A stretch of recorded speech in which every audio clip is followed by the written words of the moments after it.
நம்முடைய பரலோகத்தின் பிதாவுக்கு நேராக தகப்பனே நாங்களும் நன்றியோடு துதிக்கிறோம். இந்த மாலை நேரத்தில் உம்முடைய பிள்ளைகளாய் ஆண்டவரே உம்முடைய ஆலயத்திலும் ஆன்லைனிலும் ஆண்டவரே நாங்கள் சேர்ந்து உம்மை துதிக்க ஆராதிக்க கொடுத்த கிருபைக்காக நாங்கள் நன்றியோடு துதிக்கிறோம். உம்முடைய நல்ல ஆவியானவர் இந்த மாலை நேர இந்த ஆராதனையை கர்த்தர் ஆசீர்வதிக்கும்படிக்கு பரிசுத்த ஆவியானவர் எங்களோடு கூட இருந்த இந்த ஆராதனையிலும் ஜெப வேளையிலும் விசேஷமாக உம்முடைய வேதத்தை நாங்கள் கற்றுக்கொள்ளுகிற வேளையிலும் ஆண்டவரை பரிசுத்த ஆவியானவர் எங்களை மூடி மறைப்பீராக. உம்முடைய நாம் மகிமைப்படட்டும். நாங்கள் ஆவியோடும் உண்மையோடு தொழுது கொள்ள உம்முடைய ஆவியானவர் எங்களுக்கு உதவி செய்வீராக. உம்முடைய ரத்தத்தினால் எங்களுடைய குறைகளை நீக்கி எங்களுடைய பாவங்களை கழுவி சுத்திகரித்து கர்த்தருடைய சமூகத்துக்கு முன்பாக குற்ற மனசாட்சி இல்லாமல் சுத்த மனசாட்சியோடு கூட உம்மை தொழுது கொள்வதற்கு எங்களை அர்ப்பணிக்கிறோம். இயேசுவின் நாமத்தில் பிதாவே, ஆமேன். நாம் எல்லோரும் எழுந்து நின்று நன்றி பலிபீடம் கட்டுவோம். ஆமேன்.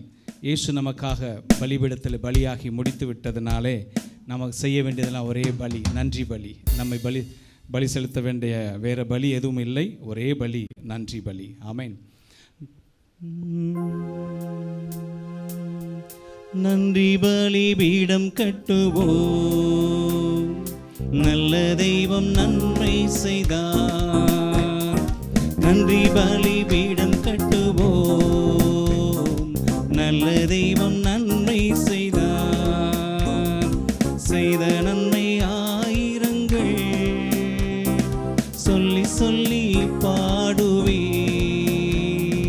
செய்த நன்மை ஆயிரங்கள் சொல்லி சொல்லி பாடுவேன். நன்றி தகப்பனே, நன்மை செய்திரே. நன்றி தகப்பனே, நன்மை செய்திரே. ஜீவன் தந்தீர், அன்பு கொண்டீர்.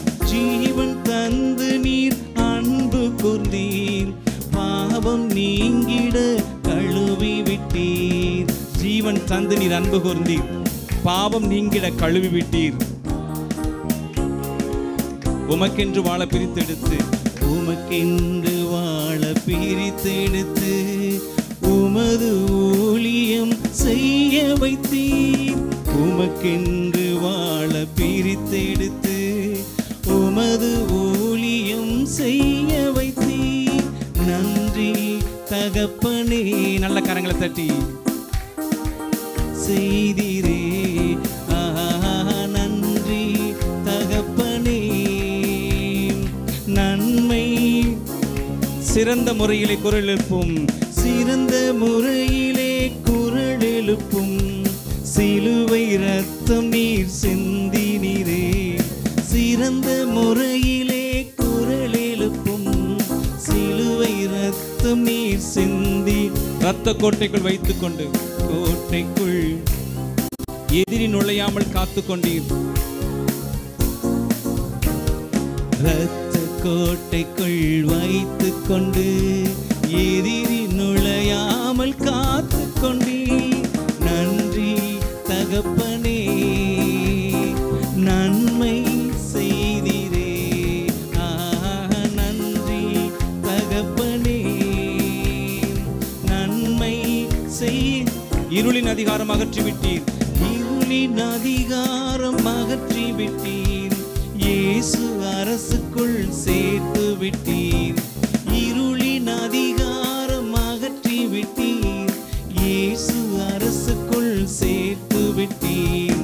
உமக்கு சொந்தமாய் வாங்கிக் கொண்டு உரிமை சொத்தாக வைத்துக் கொண்டீர். உமக்கு சொந்தமாய் வாங்கிக் கொண்டு உரிமை சொத்தாக வைத்துக் கொண்டீர். நன்றி தகப்பனே. நல்ல உள்ளத்தின் ஆழத்திலிருந்து நல்ல வாய் திறந்து நன்றி தகப்பனே, நன்மை. புதிய உடன்பாட்டின் அடையாளமாய், புதிய உடன்பாட்டின் அடையாளமாய் புனித ரத்தம் நீர் ஊற்றினீரே.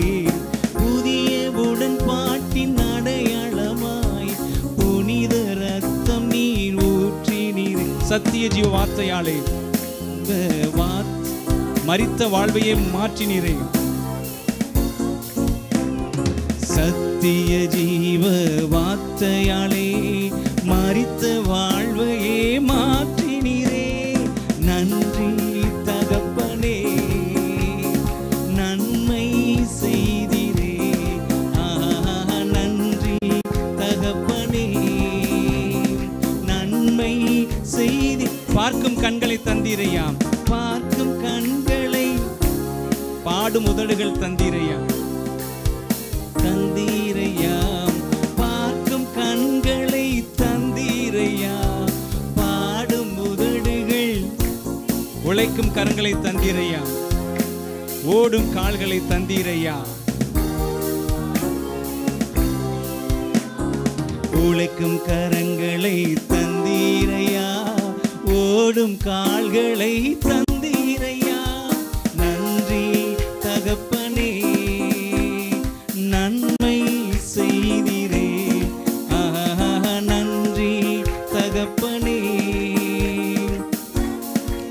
இருக்க நல்ல ஒரு வீடு தந்தீர், இருக்க நல்ல ஒரு வீடு தந்தீர். வாழ தேவையான, இருக்க நல்ல ஒரு வீடு தந்தீர். வாழ தேவையான வசதி தந்தீர். கடுமையாக தினம் உழைக்க வைத்தீர், கடனை இல்லாமல் வாழ வைத்தீர். கடுமையாக தினம் உழைக்க வைத்தீர், கடனை இல்லாமல் வாழ வைத்தீர். நன்றி தகப்பனே, நன்மை செய்தீரே. நன்றி தகப்பனே, நன்மை. அதிகாலை நேரம் தட்டி தட்டி எழுப்பி புது கிருபை தந்தீரையா. அதிகாலை நேரம் தட்டி தட்டி எழுப்பி புது கிருபை தந்தீரையா. ஆனந்த மழையில் நனைத்து நனைத்து தினம் நன்றி சொல்ல வைத்தீரையா. ஆனந்த மழையில் நனைத்து நனைத்து தினம் நன்றி சொல்ல வைத்தீரையா. நன்றி ராஜா இயேசு ராஜா, நன்றி ராஜா இயேசு ராஜா, நன்றி ராஜா. ராஜா வேதத்தின் ரகசியம் அறிந்திட புரிந்திட, வேதத்தின் ரகசியம் அறிந்திட புரிந்திட வெளிச்சம் தந்தீரையா. வேதத்தின் ரகசியம் அறிந்திட புரிந்திட வெளிச்சம் தந்தீரையா. பாதம் அமர்ந்து நான் குரல் கேட்கும் பாக்கியம் தந்தீரையா. இறையா, பாதம் அமர்ந்து நான் குரல் கேட்கும் பாக்கியம் தந்தீரையா. நன்றி ராஜா. கரங்களை உயர்த்தி இயேசு ராஜா, நன்றி ராஜா இயேசு ராஜா, நன்றி ராஜா இயேசு ராஜா, நன்றி ராஜா. ஒவ்வொரு நாளும் உணவும் உடையும், ஒரு நாளும் உணவும் உடையும் தந்து பாதுகாத்து வந்தீரையா.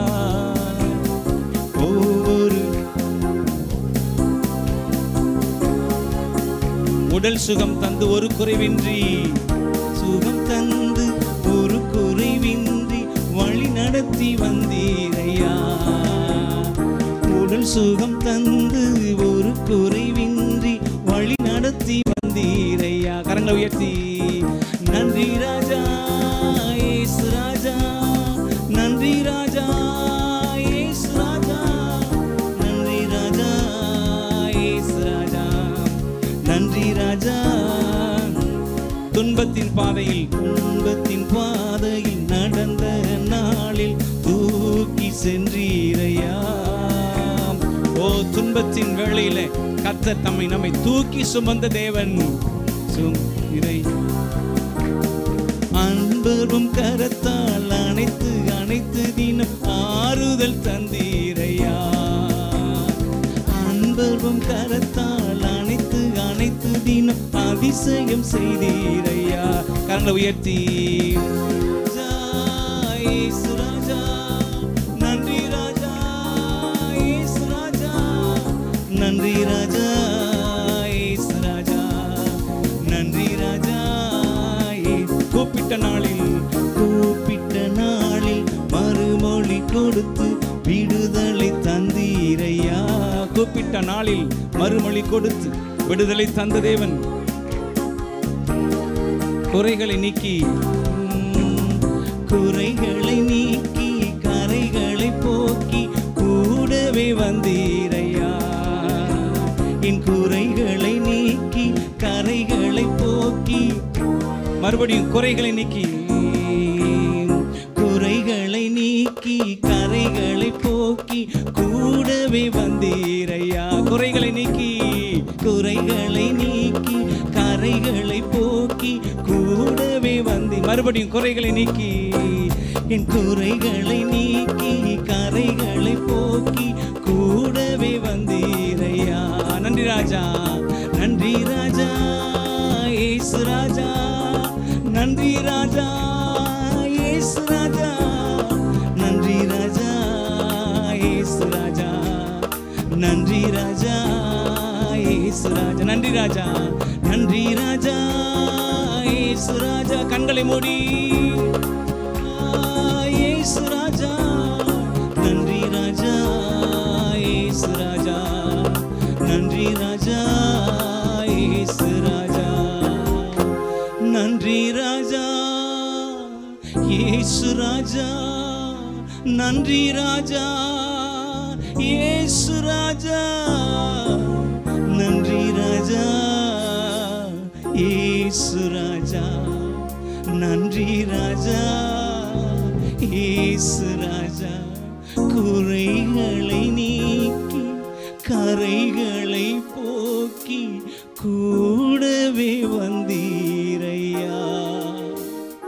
என் குறைகளை நீக்கி கரைகளை போக்கி கூடவே வந்தீரையா. எத்தனை குறைவுள்ளவர்கள் அப்பா நாங்கள், எத்தனை கரை உள்ளவர்கள் நாங்கள். எங்களுக்காக நீர் பலியான இடத்துல, நாங்கள் பலியாக வேண்டிய இடத்துல நீர் எங்களுக்காக பலியானதுனால கர்த்தர் ஆண்டவரே உம்மை பலிபீடத்தில் உம்முடைய ஆத்துமாவை எங்களுக்காக மரணத்தில் ஊற்றின பொழுது, உம்முடைய ஆத்துமாவை நீர் மரணத்தில் ஊற்றின பொழுது உம்முடைய கண்கள் எங்கள் மேலே கண்டதற்காக, எங்களை கண்டதற்காக உமக்கு ஸ்தோத்திரம். அந்த கண்களை பார்க்கும் பொழுதெல்லாம் ஒவ்வொரு நாளும் எங்களுடைய கரைகளை நீக்கி குறைகளை நீக்கி சுத்தப்படுத்தி நீதிமான்களாக பரிசுத்தவான்களாக ஒவ்வொரு நாளும் மகிமைப்படுத்தி கரை திரை முதலான ஒன்றுமில்லாமல் நீக்கி உமக்கு முன்பாக உம்முடைய பிள்ளைகளாக, உம்முடைய புத்திரர்களாக, ராஜாக்களாக, ஆசாரியர்களாக எங்களை வாழ வைத்திருக்கிற உம்முடைய கிருபைக்காக நாங்கள் நன்றி செலுத்துகிறோம். குறைகளை நீக்கி கரைகளை போக்கி கூடவே வந்தீரை. ஒவ்வொரு நாளும் என் குறைகளை நீக்கி என் கரைகளை போக்கி கூடவே வந்தீரையா. என் நேசர் நீதானையா. நேசிக்கின்றேன் உம்மை தானையா. என் நேசர் நீதானை. ஆண்டவர் பார்த்து சொல்லுங்க, என் நேசர் நீதான்ப்பா. இந்த உலகத்தில் நான் நேசிக்கக்கூடிய ஒரே முக்கிய பங்கு நீர் மாத்திரமே. எனது ஆன்மா உம்மை நினைத்து என்னாலும் ஏங்குதையா. ஒரு ஏக்கம் நமக்குள்ள இருக்கட்டுமே. ஆன்மா உம்மை நினைத்து என்னாலும் ஏங்குதையா. எந்தன் படுக்கையிலும் உம்மை நினைக்கின்றேன், நடுராவிலும் தியானிக்கின்றேன்.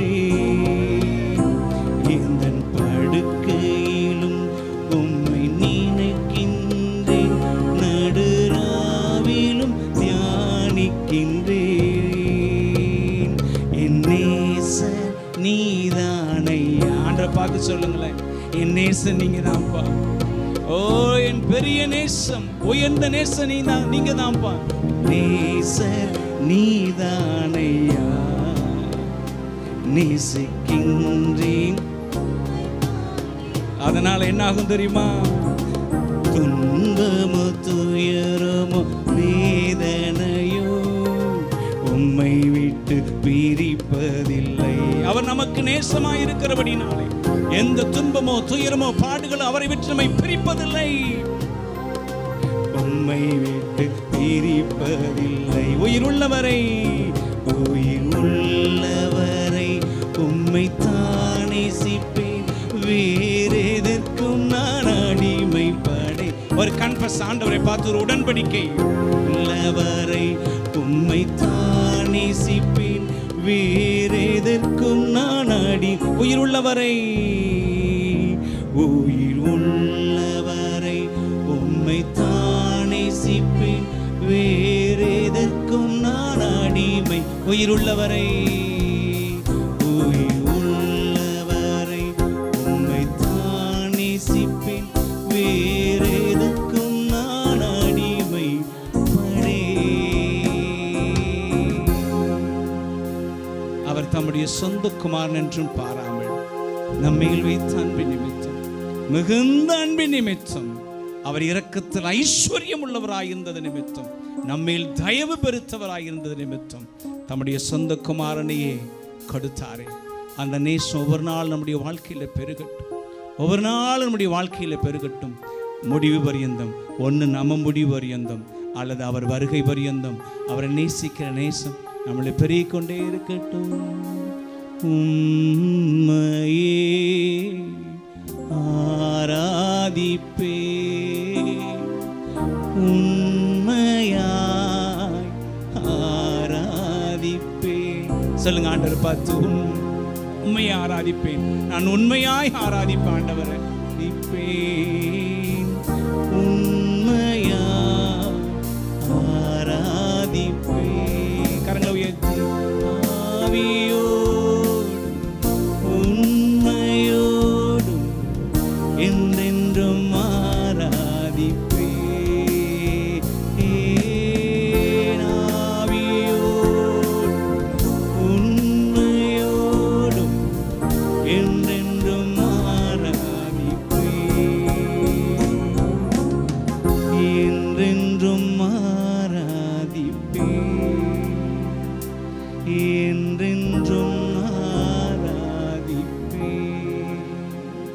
உம்மை நேசிக்கிறவர்களுக்கு நீர் வைத்திருக்கிற உம்முடைய நன்மைகளை ஒவ்வொரு நாளும் கொடுக்க வல்லவராக இருக்கிறேன்.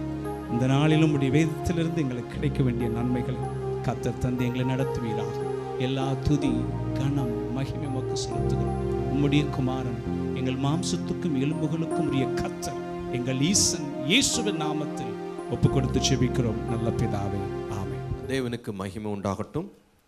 இந்த வேத பாட வந்திருக்கிற ஒவ்வொருவரையும், ஆன்லைனில் பார்த்து கொண்டிருக்கிற ஒவ்வொருவரையும் இயேசுவின் நாமத்தினால் அன்போடு வாழ்த்தி வரவேற்கிறேன். தொடர்ந்து வேதத்தை கற்றுக்கொள்வது நமக்கு ஆசீர்வாதம். விசேஷமாக இந்த வாரத்தில் நமக்கு விசேஷித்த நிகழ்வுகள் இருக்கிறது.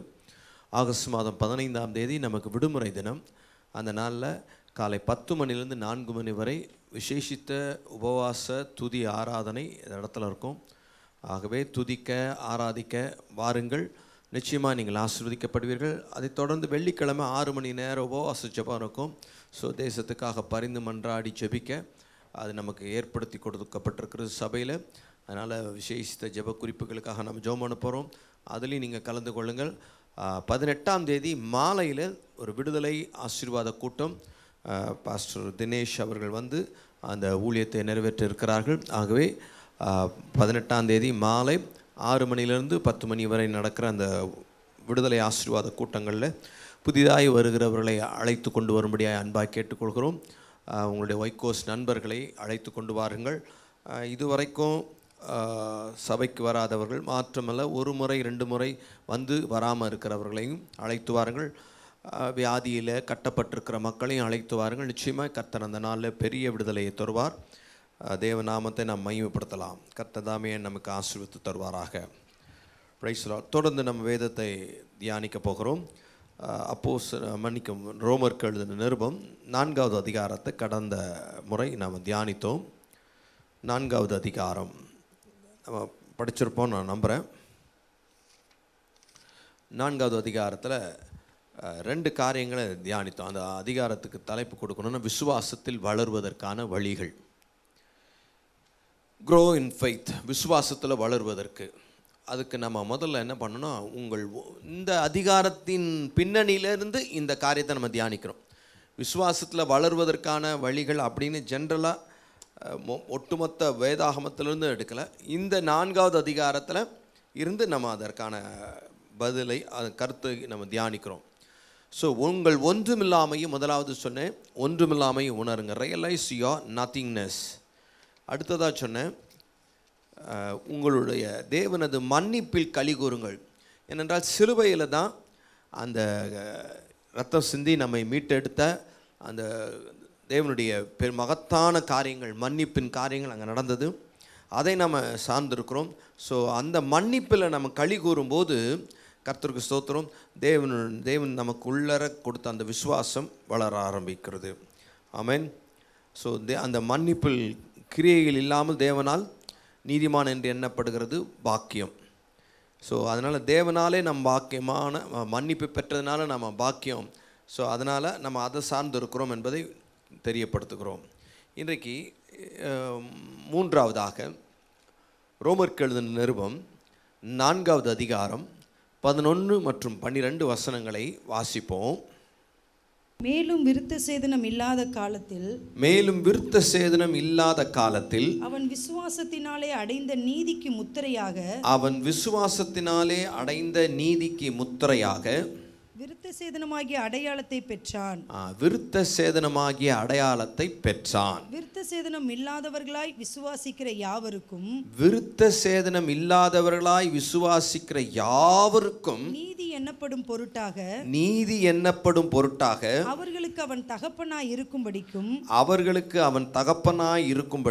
விருத்த சேதனத்தை பெற்றவர்களாய் மாத்திரமல்ல நம்முடைய தகப்பனாகிய ஆபிரகாம் விருத்த சேதனம் இல்லாத காலத்தில் அடைந்த விசுவாசமாகிய அடிச்சுவடுகளில் நடக்கிறவர்களுமாய் இருக்கிறவர்களுக்கு தகப்பனாய் இருக்கும்படிக்கும் அந்த அடையாளத்தை பெற்றான். ஆமென். 3வது, பரிசுத்த ஆவியானவரோடு இசைந்து செல்லுங்கள். Be tuned with Holy Spirit. நான் சொல்கிறேன், இங்கே பரிசுத்த ஆவியானவர்ன்ற வார்த்தையே இல்லையே, நீங்கள் என்ன சொல்கிறீங்க அப்படின்னு கேட்கலாம். சொல்கிறேன், பரிசுத்த ஆவியானவரோடு இசைந்து செல்லுங்கள். அப்போது உங்கள் விசுவாசம் இன்னும் வளரும். ஆமென். கவனிங்கள், ரோமர் 4:11 வாசிக்கிறோம். விருத்த சேதனம் இல்லாத காலத்தில் ஆபிரகாமுக்கு அவனுடைய விசுவாசம் நீதியாக எண்ணப்பட்டது எப்போ அப்படின்னா, விருத்த சேதனம் பெற்ற போதல்ல, விருத்த சேதனம் பெறாத காலத்திலேயே அவன் விசுவாசம் அவனுக்கு நீதியாக எண்ணப்பட்டதா. அதுதான் பவுல் எழுதுகிறார், விருத்த சேதனம் இல்லாத காலத்தில் அவன் விசுவாசத்தினாலே அடைந்த நீதிக்கு, அவன் விசுவாசத்துக்கு அடைந்த நீதிக்கு முத்திரையாக விருத்த சேதனமாகிய அடையாளத்தை பெற்றான். அப்போ அந்த அடையாளமும் முத்திரையும் அவன் பெற்றான். யாரு? ஆபிரகாம். அந்த விருத்த சேதனமாகிய அடையாளத்தை ஆபிரகாம் விசுவாசத்தின் நீதியின் முத்திரையாக அதை பெற்றான். கவனிக்கணும், விசுவாசித்தான், அது அவனுக்கு நீதியாக எண்ணப்பட்டது. இது எப்போது? விருத்த சேதனம் இல்லாத காலத்தில். அப்போ விருத்த சேதனம் முத்திரையாக பெற்றான். முத்திரையாக விருத்த சேதனமாய் அடையாளத்தை பெற்றான். விருத்த சேதனம் இல்லாதவர்களாய் விசுவாசிக்கிற யாவருக்கும் நீதி எண்ணப்படும் பொருட்டாக அவர்களுக்கு அவன் தகப்பனாய் இருக்கும்படி. அப்போ விருத்த சேதனம் இல்லாதவர்களாய் விசுவாசிக்கிற நமக்கு நீதியாக எண்ணப்படும்படிக்கு அந்த அடையாளம் நமக்கு இருக்குது. அப்போ நம்மளும் அந்த அடையாளத்தை பெற்றுக்கொள்ளணுமானா, அந்த முத்திரையை பெற்றுக்கொள்ளணுமானா இல்லை. பட் அந்த முத்திரை என்ன அப்படின்னா, புதிய ஏற்பாட்டில் மீட்பின் முத்திரையாக பரிசுத்த ஆவியானவர் நமக்கு தந்தரப்பட்டிருக்கிறார். எபேசியர் 1வது அதிகாரம் 13-14 வாசித்தீங்கன்னா, நீங்களும் உங்கள் ரட்சிப்பின் சுவிசேஷமாகிய சத்திய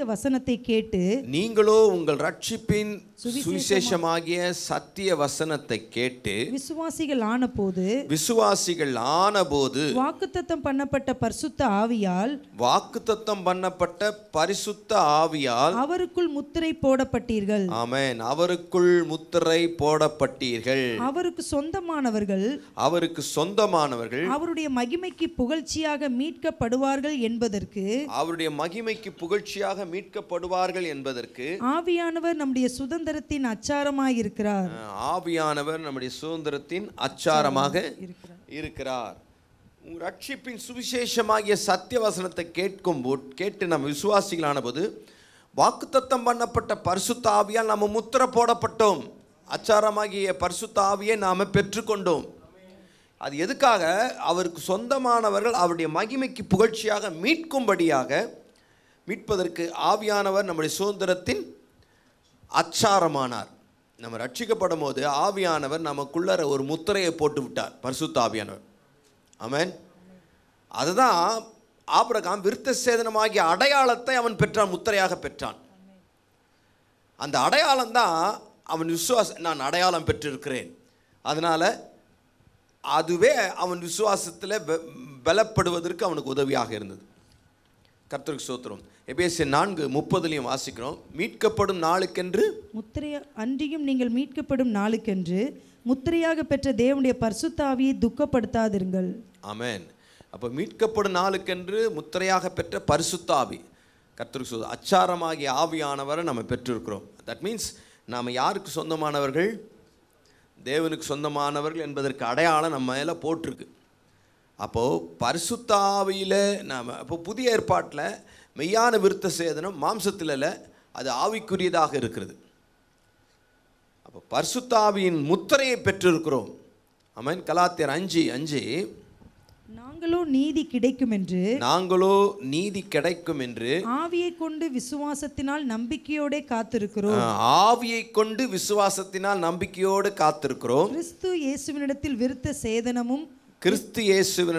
விருத்த சேதனமும் விருத்த சேதனம் இல்லாமையும் ஒன்றுக்கும் உதவாது. விருத்த சேதனமும் உதவாது, விருத்த சேதனம் இல்லாம இருக்கிறதும் உதவாது, ஒன்றுக்கும் உதவாது. அன்பினால் கிரியை செய்கிற விசுவாசமே உதவும். பவுல் நாங்கள் நீதி கிடைக்கும் என்று ஆவியை கொண்டு விசுவாசத்தினாலே நம்பிக்கையோடு காத்திருக்கிறோம். அப்போ விருத்த சேதனமும் ஒன்றும் இல்லை, விருத்த சேதனம் இல்லாததும் ஒன்றும் இல்லை, பிரயோஜனம் இல்லை புதிய ஏற்பாட்டை பொறுத்த வரைக்கும். அப்போது நம்ம ரட்சிக்கப்படும் போது பரிசுத்த ஆவியை நம்ம பெற்றோம், ரட்சிக்கப்படும் முத்திரையாக பெற்றோம். அது நிறைவு, அதாவது பரிசுத்தாவின் அபிஷேகம், பெந்தகோஸ்தே நாளின் அந்த அனுபவம்ன்றது அது நிறைவு. கர்த்தருக்கு ஸ்தோத்திரம். அதனுடைய முத்திரையை நம்ம ரட்சிக்கப்படும் போதே பெற்றோம். பிலிப்பியர் 3:3 வாசிங்க. ஏனெனில் மாம்சத்தின் மேல் நம்பிக்கையாயிராமல் ஆவியினாலே தேவனுக்கு ஆராதனை செய்து கிறிஸ்து இயேசுவுக்குள் மேன்மை பாராட்டுகிற நாமே விருத்த சேதனம் உள்ளவர்கள். ஆமென். கிறிஸ்து இயேசுவுக்குள்ளாக மேன்மை பாராட்டுகிற நாமே விருத்த சேதனம் உள்ளவர்கள். அல்லேலூயா.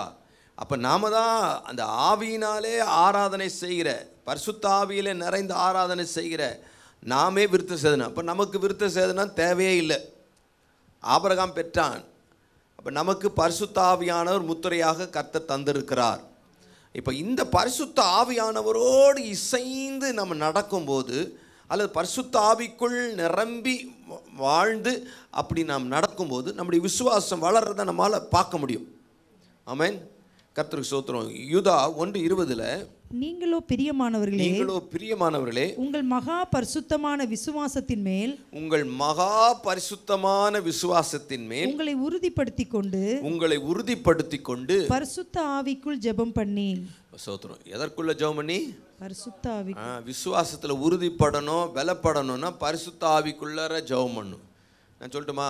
நீங்கள் சாதாரணமாக ஜெபம் பண்ணும்போது விசுவாசம் பலப்படுமா, பலப்படாதா? நீங்கள் சாதாரணமாக ஒரு காரியத்தை குறித்து பயந்துட்டுருக்கீங்க, கவலைப்பட்டிருக்கீங்க, இது எப்படி இருக்குமோ என்ன இருக்குமோன்னு தெரியல. இப்போ நீங்கள் சந்தேகப்பட்டுருக்கீங்க, பயந்துட்டுருக்கீங்க. அப்படின்ற நேரத்தில் நீங்கள் ஜெபம் பண்ணும்போது என்ன ஆகும்? விசுவாசம். இதே இது பரிசுத்த ஆவியில் நிரம்பி ஜெபம் பண்ணும்போது இன்னும் நல்ல ஒரு பூஸ்ட் கிடைச்ச மாதிரி இருக்கும், ஒரு நம்பிக்கை கிடைச்ச மாதிரி இருக்கும். எதுவும் காரியம் அங்கே நடக்கலை, பட் நமக்குள்ளார ஒரு விசுவாசம் வளர்ந்ததை நம்ம பார்க்க முடியும். ஆமென்.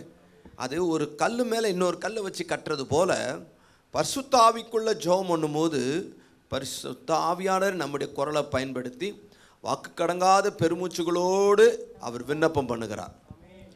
பரிசுத்தவான்களுக்காக பண்ணுறார், நம்முடைய தேவைகளுக்காக பண்ணுகிறார்.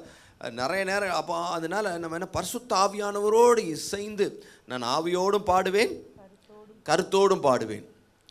ஆவியில் நிறைந்து நம்ம தனிப்பட்ட நேரங்களில் அந்த ஆவியில் நிறைந்து ஜெபம் பண்ணுற அந்த ஜெபம் விசுவாசத்தை கட்டி எழுப்பும். அதற்கு முத்திரையாக பரிசுத்த ஆவியானவர் நமக்குள்ளே வாசமாய் இருக்கிறார். ஸோ நம்ம எவ்வளவா ஜெபம் பரிசுத்த ஆவியில் நிறைந்து ஜெபம் பண்ணுறோமோ அவ்வளவாய் கர்த்தருக்காக விசுவாசத்தில் நம்ம பலப்படுவோம். ஸ்தேவானை பார்த்தீங்கன்னா அப்போஸ்தலர் 6வது அதிகாரம் 5 மற்றும் 8 வசனங்களை வாசித்தீங்கன்னா, இந்த யோசனை சபையார் எல்லாருக்கும் பிரியமாயிருந்தது. அதாவது சபையில் ஒரு பிரச்சனை வந்தது, விதவைகள் சரியாக கவனிக்கப்படலை. உடனே அவங்க என்ன சொன்னாங்க, 7 பேரை நியமிங்க, அவங்க நியமிங்க. அப்போ அது எல்லாருக்கும் நல்லா இருந்தது. தொடர்ந்து வாசிங்க. அப்பொழுது விசுவாசமும் பரிசுத்த ஆவியும் நிறைந்தவனாகிய ஸ்தேவானையும், விசுவாசமும் பரிசுத்த ஆவியும் நிறைந்தவனாய், விசுவாசமும் பரிசுத்த ஆவியும் நிறைந்தவனாய் ஸ்தேவானை. 8வது வசனம், ஸ்தேவான் விசுவாசத்தினாலும் வல்லமையினாலும் நிறைந்தவனாய், விசுவாசத்தினாலும் வல்லமையினாலும் நிறைந்தவனாய் ஜனங்களுக்குள்ளே பெரிய. கவனிங்க, ஸ்தேவான் யாருங்க? என்ன வேலைக்கு வந்தாரு? பந்தி விசாரிக்கிற வேலைக்கு வந்தார். சாம்பார் ஊத்துறதுக்கும் சட்னி ஊத்துறதுக்கும் அது எப்படி சாப்பிட்டீங்களான்னு கேட்குற அந்த ஊழியத்துக்கு வந்தவர் விசுவாசத்தில் நிறைந்தவனாய் காணப்பட்டான். ஃபுல் ஆஃப் ஃபெய்த்தில் இருந்தார். யார்? ஸ்தேவான். ஏன்னா பரிசுத்த ஆவிக்குள் ஜெபம் பண்ணுற பழக்கம் இருந்தது. அதனால தான் அற்புத அடையாளங்களை செய்தார். நான் சொல்லட்டுமா, சிலர் இந்த ஊழியனை செய்ய மாட்டாங்க, ஐயோ கடைசி வரைக்கும் அதிலே வச்சுருவாங்க நம்மளை. இல்லை, நான் சொல்லட்டுமா, நீங்கள் பரிசுத்த ஆவிக்குள்ளே நிறைந்து விசுவாசம் நிறைஞ்சிங்கன்னா விசுவாசத்தில் நிறைந்தவர்களாக காணப்படுவீர்கள். விசுவாசம் நிறைஞ்சி பரிசுத்த ஆவியில் நிறைந்தவர்களாக இருந்தீங்கன்னா கண்டிப்பாக உங்கள் மூலமாக பரிசுத்த ஆவியானவர் கிரியை செய்யாமல் இருக்கவே மாட்டேன், ஏதாவது கிரியை செய்வார். நீங்கள் அந்த இடத்துல இருக்க மாட்டீங்க கடைசி வரைக்கும். கர்த்தருடைய ஆவியானவர் தூக்கி அடிச்சு எங்கேயோ தூக்கின்னு போயிடுவார். நான் சேலஞ்ச் பண்ணுறேன், கடைசி வரைக்கும் பெஞ்சை தொடச்சிக்கிட்டே இதே வெறுக்கி தொடச்சிக்கிட்டே இருப்பீங்களான்னா இல்லை, செய்கிறத செஞ்சிட்டே இருங்க. ஆனால் நடுவில் என்ன பண்ணுங்க, பரிசுத்த ஆவியில் நிறைந்து ஜெபம் பண்ணிக்கிட்டே இருங்க. அல்லேலூயா. விசுவாசத்தில் நிறைந்தவர்களாய் ஜெபம் பண்ணிக்கிட்டே இருங்க. ஆமென்.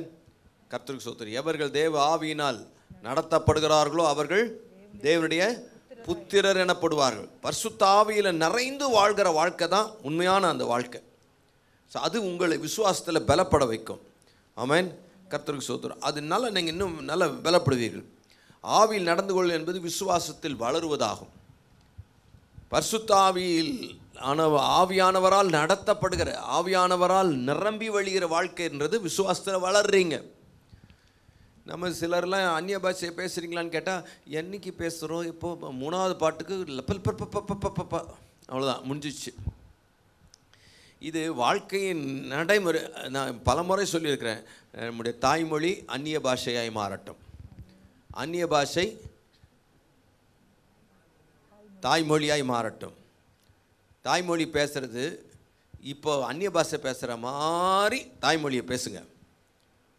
இப்போ தாய்மொழி பேசுகிற மாதிரி அந்நிய பாஷையை பேசுங்க. சொன்னது புரிஞ்சுதான் என்னன்னு தெரியல, புரியல. 4 கொட்டுக்கையும் சொல்கிறேன். இப்போ தமிழ் நல்லா பேசுகிறீங்களே, எவ்வளோ பேசுகிறீங்க, ஒரு நாளைக்கு எவ்வளோ நேரம் தமிழ் பேசுகிறீங்க? முழுக்க தான். இப்போ முழுக்க அந்நிய பாஷையே பேசுங்க. எவ்வளோ நாள் அந்நிய பாஷை பேசுகிறீங்க? 3வது பாட்டுக்கு அப்போ மட்டும் தமிழ் மொழி பேசுங்க. வாழ்க்கை எப்படி இருக்குன்னு பாருங்க. ஹல்லேலூயா. என்ன சொல்ல வரேன், இது பக்தி விருத்திக்காக செய்யப்படுகிற காரியம். ஐ மீன் 1 கொரிந்தியர் 14வது அதிகாரம்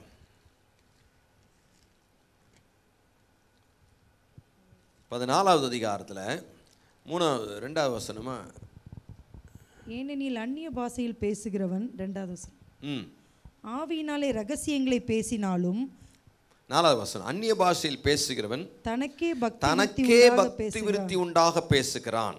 ஆமென். தனக்கே பக்தி விருத்தி உண்டாக பேசுகிறான். உங்கள் பக்தி விருத்தி அடைது, விசுவாச விருத்தி அடைந்தால் அது பக்தி விருத்தி அடைகிறது தான். ஆமென். நீங்கள் பேசுகிறவர்கள், அந்நிய பாஷையில் பேசுகிறவர்கள் உங்களுக்கு நீங்களே என்ன பண்ணி எடிஃபை பண்ணிக்கிறீங்க. பக்தி விருத்தி அடைஞ்சிடுச்சுன்னா கர்த்தருக்கு ஸ்தோத்திரம், தேவனுக்காக அரிய பெரிய காரியங்களை சாதிக்கலாம். ஆமென். அதனால் நீங்கள் உங்கள் விசுவாசத்தில் வளர பரிசுத்த ஆவியானவரோடு இசைந்து செய்கிற பழக்கம்.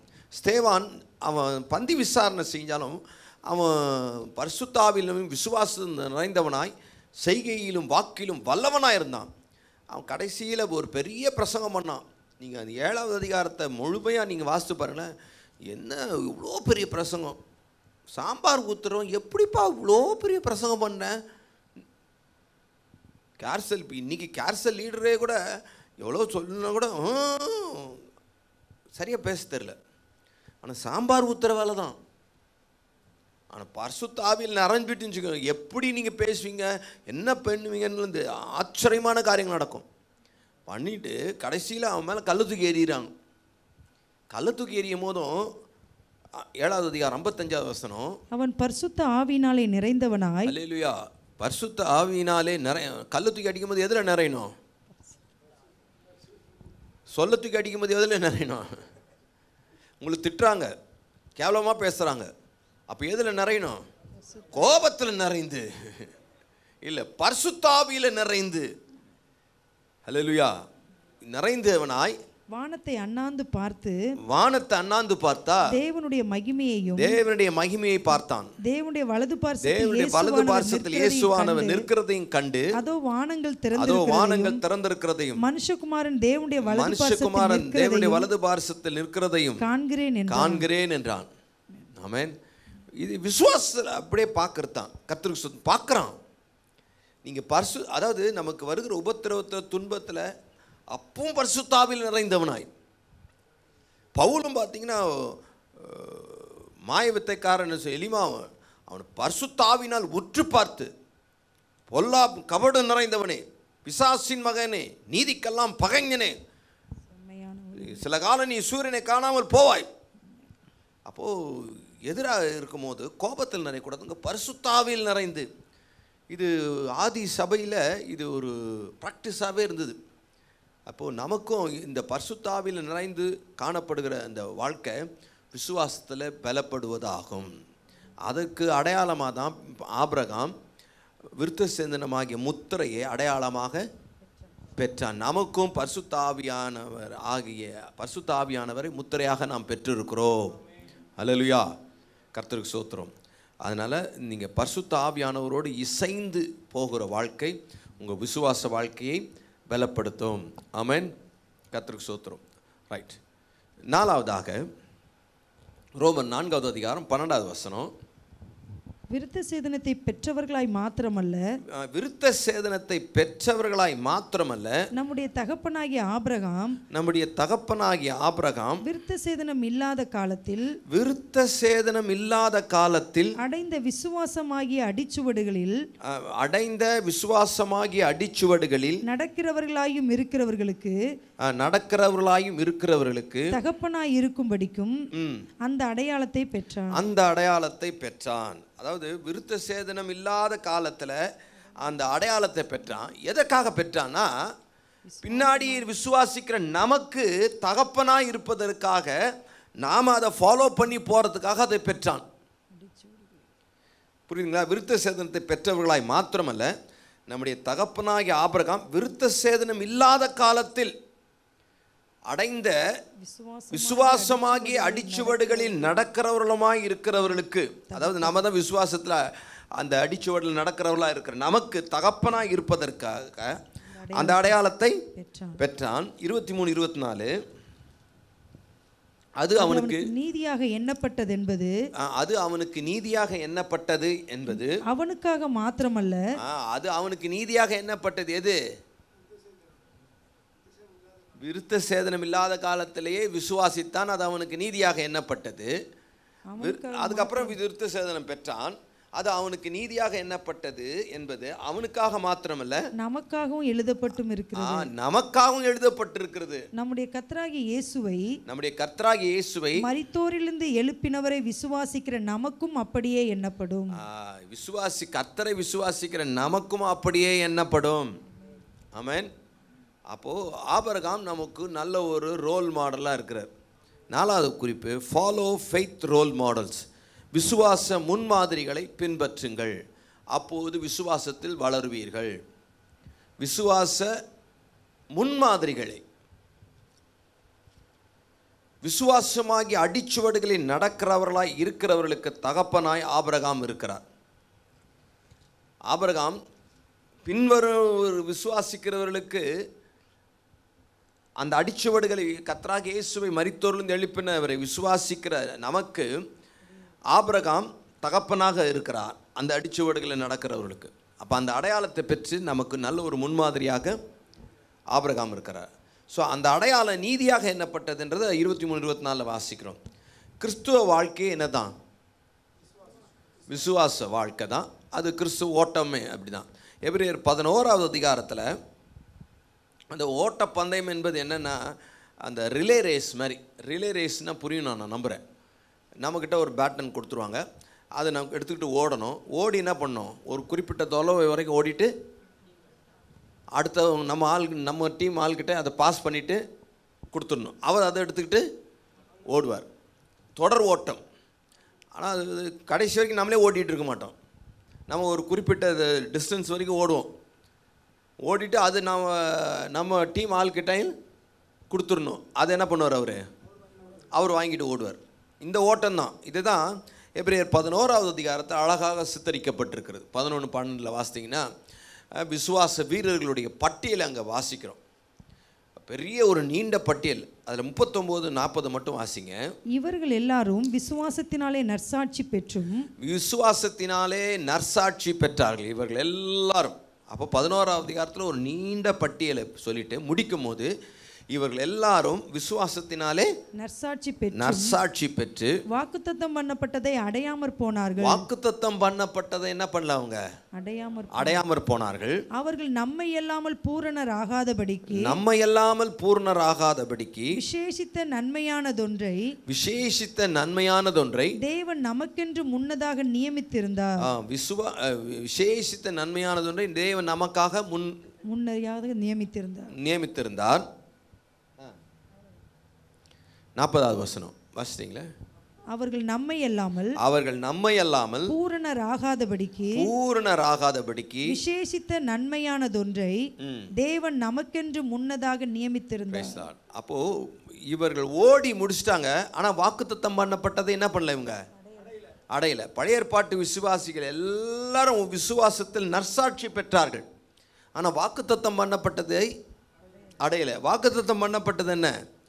இயேசு கிறிஸ்து பூமியிலே பிறக்கணும். அதை இவங்க இன்னும் பார்க்கல. நம்ம அதை பார்த்து விசுவாசித்து இப்போ நம்ம அந்த ஓட்டத்தை ஓடிட்டு இருக்கோம். அவன் ஓட்டத்தை முடிச்சிட்டாங்க, நம்ம ஓடிட்டு இருக்கோம். அதுதான் 12வது அதிகாரம் 1 வசனத்தில், ஆகையால் மேகம் போன்ற இத்தனை திரளான சாட்சிகள் நம்மை சூழ்ந்து கொண்டிருக்க. இத்தனை திரளான சாட்சிகள்னா யாரு? அந்த பழைய ஏற்பாட்டில் சொல்லப்படுகிற ஒவ்வொரு சாட்சிகள் நம்மை சூழ்ந்து கொண்டிருக்கிறது. சூழ்ந்து கொண்டிருக்க பாரமான யாவற்றையும் நம்மை சுற்றி நெருங்கி நிற்கிற பாவத்தையும் உதறி தள்ளிவிட்டு விசுவாசத்தை துவக்குகிறவரும் முடிக்கிறவருமாய் இருக்கிற இயேசுவை நோக்கி, விசுவாசத்தை துவக்கிறவரும் முடிக்கிறவருமாய் இருக்கிற இயேசுவை நோக்கி நமக்கு நியமித்திருக்கிற ஓட்டத்தில் பொறுமையோட ஓடக்கடவோம். நமக்கு நியமித்திருக்கிற ஓட்டத்தில் பொறுமையோட ஓடக்கடவோம். ஆமென். அப்போ அங்கே ஒவ்வொருவரும் விசுவாசத்தில் நல்லா ஓடிட்டாங்க. ஓடி முடிச்சுட்டு அங்கே வெளியில் அங்கே நம்ம ஓடுற ஓட்டத்தை பார்த்துக்கிட்டு நம்மளை என்கரேஜ் பண்ணுறதுக்காக அவங்க உட்காந்துருக்காங்க கேலரியில். நாங்களாம் ஓட்டத்தை முடிச்சிட்டோம்ப்பா, நல்லா ஓடு, எங்களுக்கு இவ்வளோதான் வசதி இருந்தது. அடுத்தடுத்து இப்போ உதாரணமாக அடுத்தடுத்து வர்றவங்களுக்கு வசதிகள் அதிகமாக தானே இருக்குது. அல்லேலூயா. இப்போ நாங்கள்லாம் ஊழியம் செய்யும் போது பார்த்திங்கன்னா, அப்போல்லாம் செய்யும் போது பார்த்திங்கன்னா ரெக்கார்டிங்கே கிடையாது. அப்படியே ரெக்கார்டிங் இருந்தாலும் ஆடியோ ரெக்கார்டிங் கேசட்டில் ஏ சைடு பி சைடில் போகணும். இப்போ அப்படி இல்லை. இப்போ ஊழியம் செஞ்சால் யூடியூப் சேனலே இருக்குது. அவங்க ஒன்று ஓப்பன் பண்ணிக்கலாம், வச்சுக்கலாம். நீ வீட்டிலேருந்தே ஒவ்வொருத்தரும் பேசுவாங்க. அப்போல்லாம் அது பெரிய இது. அப்போ இப்போ காலம் மாறிடுச்சு. காலத்தின் இது அப்போது நான் எனக்கு முன்னாடி இந்த தலைமுறைலாம் பாருங்கள், பவுல் இருந்த காலத்தில் பவுல் பிரசங்கம் பண்ண எங்கெங்கேயோ அதெல்லாம் ஒன்றுமே கிடைக்கல. நல்ல வேளை கர்த்தர் ஆவியானவர் அவரை ஜெயிலில் போட்டார். அதனால் நமக்கு 13-14 நிருபங்கள் கிடைத்தது. இல்லாட்டினா அதுதான் நல்லது. பார்த்தீங்களா, சில நேரம்லாம் உங்களையும் ஜெயிலில் போட்டால் நீங்களும் ஏதாவது எழுதுவீங்க. அதனால தான் எப்போவுமே நான் சொல்லுவேன், எழுத்து நிற்கும், அதனால் எழுதுங்கன்றேன். கர்த்தருக்கு ஸ்தோத்திரம். ரைட். அப்போது நான் என்ன சொல்ல வரேன்னா, இப்போது பழைய ஏற்பாட்டு விசுவாசிகளை விட புதிய ஏற்பாட்டு விசுவாசிகளுக்கு அதிக ஸ்லாக்கியம். ஏன்னா மேலான உடன்படிக்கையில் இருக்கும், பரிசுத்த ஆவியின் நிறைவை பெற்றிருக்கிறோம், கிருபையின் காலத்தில் இருக்கிறோம், வேதம் கிடைக்க பெற்றிருக்கிறது, சபை என்ற ஒன்று அமைப்பு இருக்கிறது. இப்படி இருக்கிறதுனால எப்பா எங்களை விட உங்களுக்கு நிறைய ஃபெசிலிட்டி இருக்குதுப்பா, அதனால் நாங்களே விசுவாசத்தில் நற்சாட்சி பெற்று இவ்வளோ ஓடி முடிச்சிட்டோம், நீங்கள் இன்னும் நல்லா ஓடுங்கன்னு சொல்லி அவங்க நம்மளை உற்சாகப்படுத்தும்படி இருக்கிறார்கள். இப்போ நாம் என்ன பண்ணணும்னா, அவங்களே விசுவாசத்தை நற்சாட்சி பெற்றிருக்கிறாங்கன்னா அவங்க வாழ்க்கை முறையை நம்ம கவனித்து எப்படி நற்சாட்சி பெற்றார்கள் என்று அவங்கள நம்ம முன்மாதிரியாக வச்சுக்கணும். அவ்வளோதான். நீங்கள் ஆபேல் அங்கே ஆபேலேருந்து தொடங்குறார். ஆபேல் மரித்தும் பேசுகிறான். ஆபேல் சாட்சி தரும் விசுவாசம், அதை நம்ம அங்கே பார்க்கலாம். ஏனோக்கு தேவனை பிரியப்படுத்தும் விசுவாசம். ஏனோக்கு தேவனோடு கூட சஞ்சரித்தான், காணப்படாமற் போனான். அவன் எடுத்துக்கொள்ளப்படுவதற்கு முன்னமே பிரியமானவன் என்று சாட்சி. அப்போது தேவனுக்கு பிரியப்படுத்துகிற விசுவாசத்தை அங்கிருந்து நம்ம கற்றுக்கொள்ளலாம். நோவா தேவனுக்கு பயப்படும் விசுவாசத்தில் வளர்ந்தான். ஆபிரகாம் போகிற இடம் என்னன்னு தெரியாமலே கீழ்ப்படிந்து போனான். ஈசாக்கு வரும் காரியங்களை குறித்து தன் பிள்ளைகளை ஆசீர்வதித்தான். யாக்கோபு தன் பிள்ளைகளை ஆசீர்வதித்தான், ஆசீர்வதித்து தொழுது கொண்டும் சாய்ந்தான். மோசேயின் பெற்றோர்கள் பிள்ளையை ஆசீர்வதித்தார் விசுவாசத்தினாலே. மோசே விசுவாசத்தினாலே பார்வோனின் குமாரத்தின் இப்போது அவங்களாம் விசுவாசத்தினாலே, எல்லாம் விசுவாசத்தினால தான். பார்வோனின் குமாரத்தின் மகன் எனப்படுவதை வெறுத்து, எப்படி அதையும் சுய வெறுப்பு, உலக ஆசை எப்படி வெறுத்தாங்க, எளிமையாக எப்படி வாழ்ந்தாங்க, எல்லாம் வச்சுருந்தாலும் தாங்களை பரதேசிகளாய் அந்நியர்களாய் எழுதி எப்படி விசுவாசத்தில் வாழ்ந்தாங்க என்கிற முன்மாதிரி அங்கேருந்து கற்றுக்கிறோம். விசுவாசம் அப்படின்றது, இது விசுவாசம் என்பது என்னென்னா, கோல்டை விட விலையேறப்பெற்றது, தங்கத்து பொன்னை பார்க்கல விலையேறப்பெற்ற விசுவாசம் தான் வேதம் சொல்லுகிறது. ஆமென், அல்லேலூயா. விசுவாசம் என்பது என்ன, அதை மதிப்பீடு சொல்லணும்னா பொன்னை காட்டிலும் விலையேற பெற்றது. பொன்னை காட்டிலும்னா தங்கத்தை விட காஸ்ட்லி எது? விசுவாசம். எத்தனை பேருக்குள்ள விசுவாசம் இருக்குன்னா எல்லாருக்குள்ளேயும் இருக்குன்னு. ஆமென். இப்போ நான் கேட்குறேன், இப்போ உங்கள் கையில் 100 கிலோ தங்க கட்டி கொடுத்தா என்ன பண்ணுவீங்க? பதில் சொல்லுங்க. 100 கிலோ தங்க கட்டி பிஸ்கெட்டாக கொடுத்தா 100 கிலோ என்ன பண்ணுவீர்கள் என்று கேட்குறேன்.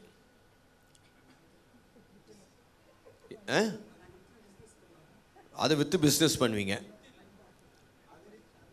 சரி, அதில் நீங்கள் என்னெல்லாம் செய்வீங்க? நெக்லஸ்ஸு, ஆரம், வளையல், பிரேஸ்லெட்டு, நீங்கள் என்ன செய்வீங்க?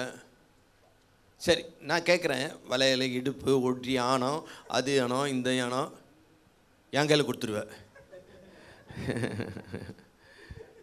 கத்திர சொத்து 100 கிலோ வந்தால் கொடுத்துருவேன். அவர் வராதுன்னு அவருக்கு விசுவாசம். சோத்துரும். ரைட்டு, முதல்ல 1 கிராம் வரும், அப்போ கொடுங்க. சோதனைக்காக வரும். ரைட். எதுக்கு சொல்ல வரேன், யாருமே தங்கம் ஏராளமாக கட்டிச்சிங்க அப்படின்றதுக்காக அதை டாய்லெட்டில் இருக்கிற மக்கு செஞ்சு வச்சுக்க போகிறேன், அதில் செய்வீங்களா? எனக்கு ரொம்ப அப்படியே தங்கம் அப்படியே நிறைய கிடைக்குது அப்படின்றதுக்காக டாய்லெட்டில் இருக்கிற மக்கா அதை நான் செஞ்சு வச்சு யூஸ் பண்ணிக்க போகிறேன் அப்படின்னு யாராவது செய்வோமா? இன்னும் 100 கிலோ கொத்தா கூட ஒட்டியானம், நெக்லஸ்ஸு அப்படிதான் செய்வோம். அதே விசுவாசம் அது மாதிரி தாங்க. விலையேறப்பெற்றது, விலையேறப்பெற்றதை சில்லற காரியத்துக்காக யூஸ் பண்ணிகிட்டு இருக்காங்க, இம்மைக்குரிய காரியங்களுக்காக. நான் சொல்கிறது புரியுதுங்களா? விசுவாசத்தில் ஒன்றை பெறது இருக்குது, உண்மைதான். வீட்டை பெறது, பைக்கை வாங்கிறது, நான் கார் சாவியை வைத்திருந்தேன், விசுவாசத்தோடு காத்திருந்தேன், கர்த்தரின் விசுவாசத்தை கனப்படுத்தி எனக்கு ஒரு கார் கொடுத்தார். இது சாட்சியா இல்லையா? சாட்சி தான், யார் இல்லைன்னா சாட்சி தான். ஆனால் இப்போ நான் கர்த்தருக்கு ஸ்தோத்திரம், கர்த்தர் எனக்கு கொடுத்த காரை ஊழியத்திற்காக நான் கொடுத்து விட்டேன். அது என்னது? அது விசுவாசம். விசுவாசமே இல்லையா? இதுக்கு இந்த விசுவாசத்தை பயன்படுத்த மாட்டாங்க. பெற்றுக்கொள்றதுக்கே விசுவாசம். ஏன்னா நீங்கள் விசுவாச வீரர்கள் பட்டியலில் பாருங்கள், சிலர்லாம் தங்களை சாக கொடுத்தார்களாம். பின்ன செத்துட்டாங்கன்னா அவனுக்கு விசுவாசமே இல்லை அப்படின்றான். நோ, மேலான உயிர்த்தெழுதலை காணும்படி அப்படி செய்தார்களாம். அல்லேலூயா. அதனால் விசுவாச முன்மாதிரிகளை ஃபாலோ பண்ணிங்கன்னா, நீங்கள் எபிரேயர் 11ஆம் அதிகாரத்தில் பாருங்கள், அவர்கள் வீடு கட்டினார்கள், விசுவாசத்தினாலே ராஜ்யங்களை சுதந்திரித்தார்கள், சத்துருவை சிங்கத்தின் வாயை கிழிச்சார்கள். இப்படி ஆவிக்குரிய காரியங்களாகவே நிறைய இருக்குது. வீடு கட்டினார்கள், அவர்கள் கார் வாங்கினார்கள். அவர்கள் இதெல்லாம் வாங்கக்கூடாதான்னா, நான் சொல்கிறேன், நான் ஏற்கனவே சொன்னல, கர்த்தருக்கு ஸ்தோத்திரம், நமக்கு அடிப்படையான எல்லாவற்றையும் கர்த்தர் சந்திக்கிறார்.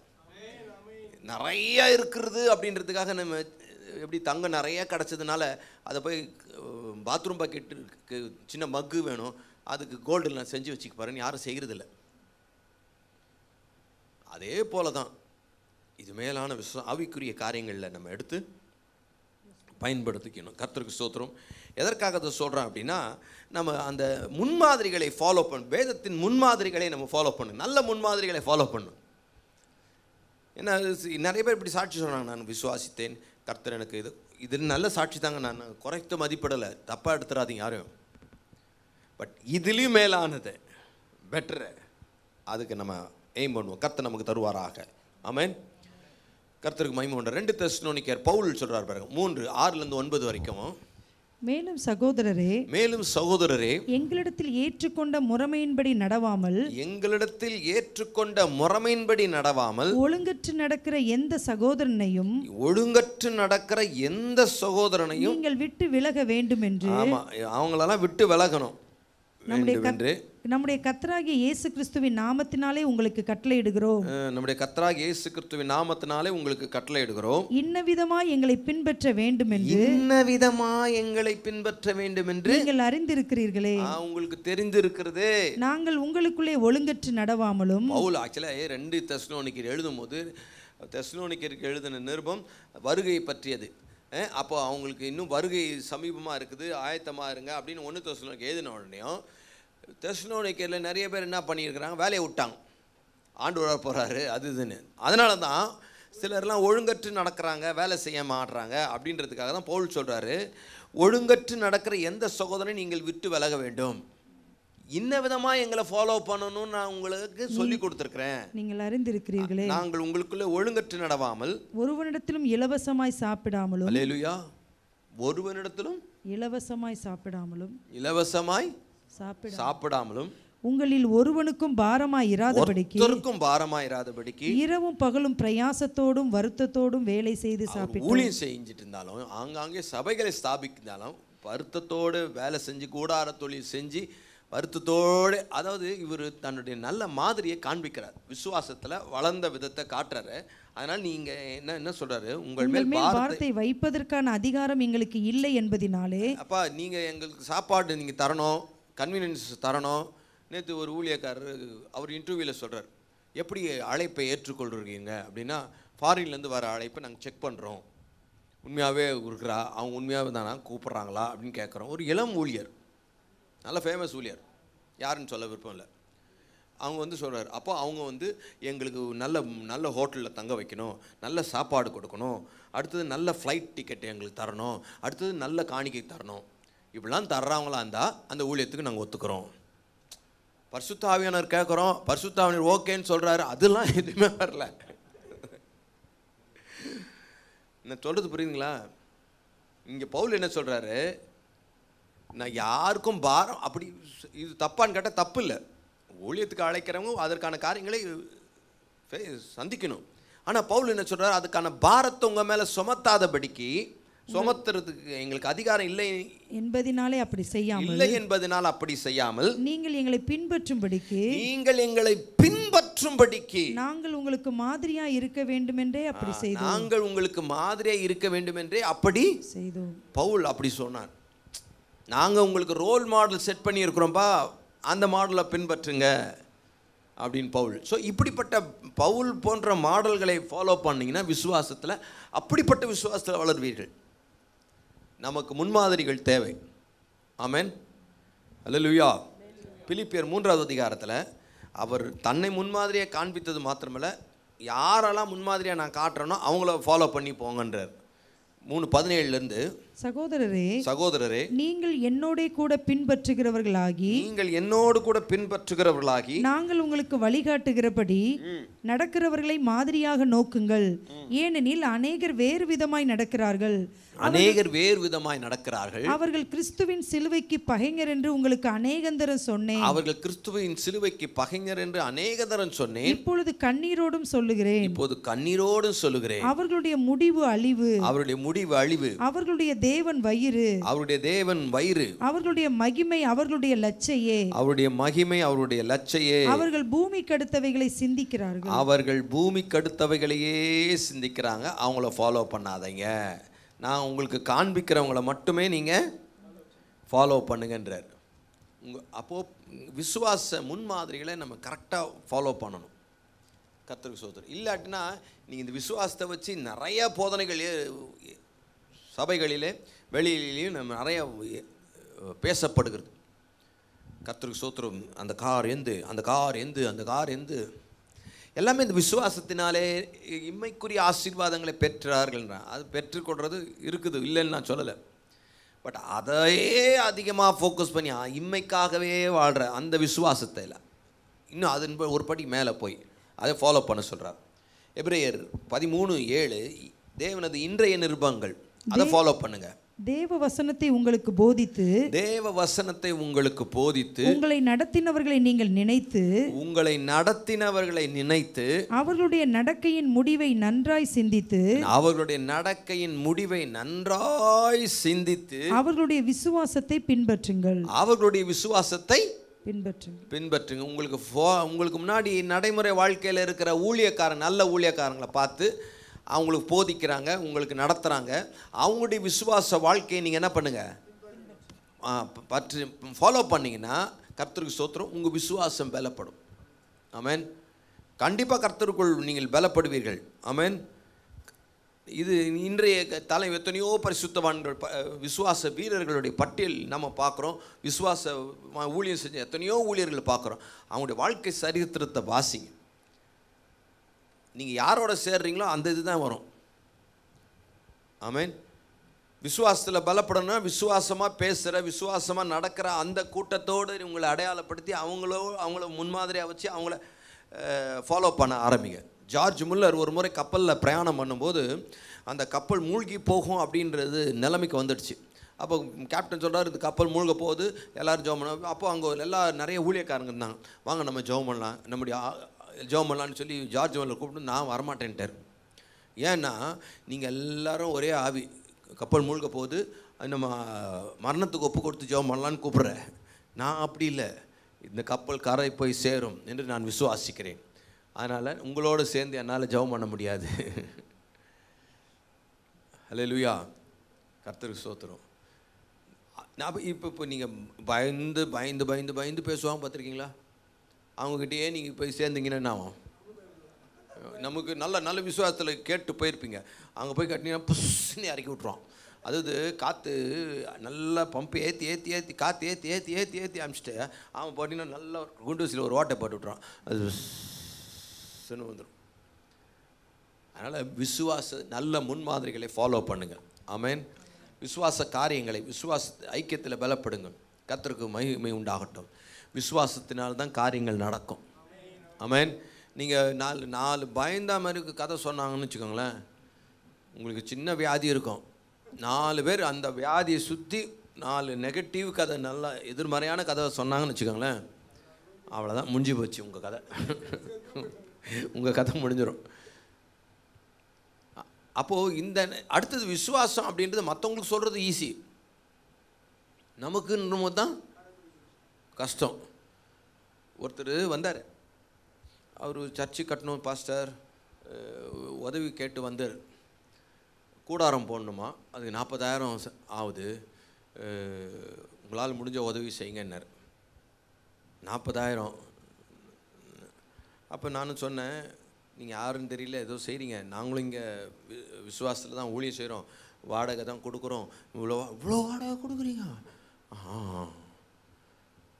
கர்த்தர் தருவார் பாஸ்டர், பெருசு பில்டிங் உங்களுக்கு தருவார் பாஸ்டர், பெருசாக நீங்கள் சர்ச்சு கட்டுவீங்க பாஸ்டர். அவர் சும்மா வேகமாக பேசுகிறார். விசுவாசிங்க பாஸ்டர், கர்த்தர் செய்வார் பாஸ்டர். நான் சொன்னேன், அதே விசுவாசத்தோடு போங்க, 40,000 உங்களுக்கு கர்த்தர் தருவார். அவருக்குன்னும் போது ஊருக்குன்னும் போது நிறையா, உங்களுக்கு கர்த்தர் உங்களுக்கு தராமல் எப்படி பாஸ்டர்?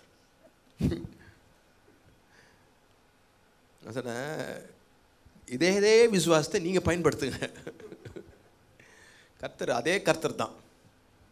அல்லேலூயா. ஸோ விசுவாசத்தில் நல்ல பலப்படுற மக்களோடு கூட சேருங்கள். கர்த்தருக்கு ஸ்தோத்திரம். மார்க் சுவிசேஷ புத்தகம் 5வது அதிகாரம் 35-41 வரைக்கும் பார்த்தீங்கன்னா, அங்கே யவீரின் மகள் பலவீனமாக இருக்கிறா. அது பின்னணியை சொல்கிறேன். யவீரின் மகள் பலவீனமாக இருக்கிறா. இயேசு வர சொல்லி அவர் யவீர் போகும்போது வரேன்றார். ஆனால் வர வழியில் பார்த்தீங்கன்னா அந்த பெரும்பாடுள்ள ஸ்திரிக்கு சுகம் ஆயிடுது. சுகம் ஆகி முடிச்சு இங்கே வரும்போது ஒருத்தர் வந்து சொல்கிறான், ஏன் போதகரை வருத்தப்படுத்துறீங்க, உன் பிள்ளை செத்துடுச்சு அப்படின்னு. உடனே இயேசு சொன்னார், விசுவாசமாயிரு, பயப்படாதே, விசுவாசம் உள்ளவனாயிருன்னு சொல்லிட்டு யவீரோடு சேர்ந்து வரார்.